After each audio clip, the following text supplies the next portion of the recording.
It's been 1 week since the Sarpy County Museum closed, and neighbors who donated money for their new facility or have artifacts sitting in the now locked building want to know what happened. And I finally wrote them an email 6, 8, 10 months ago and said, where are we at? That's just one of many questions neighbors have after donating money to the Sarpy County Museum for a new building off 90th and 370.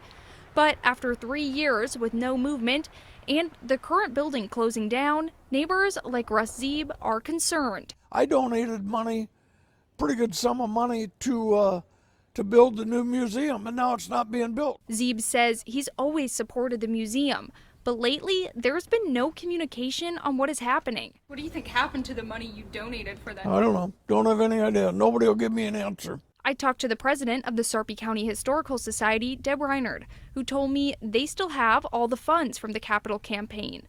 I asked what the money will be used for since it was donated to build a new museum in Papillion, and how much was in that fund. I was told she did not have those answers. But money isn't the only concern.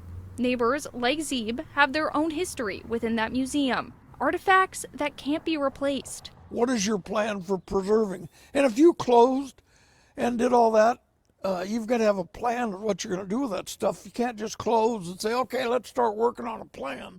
Reinard says the museum is working with professionals for the best way to care for the artifacts, including climate-controlled storage, but says neighbors who loaned or donated their items can get them back. She told me the museum will have traveling exhibits around the county and says eventually they plan to build a new building, but they are unsure if it will be on the land the museum owns in Papillion or somewhere else. Zeeb just wants clearer answers on what's next. I'm very upset. I'm very upset with this whole deal. I think that it has just been a joke. I also asked if the museum received the Wimmer Railroad collection, one of the biggest pieces the new museum was based around. I was told they do not have it in their possession. Outside Sarpy County Museum, I'm Greta Gady, your Bellevue neighborhood reporter.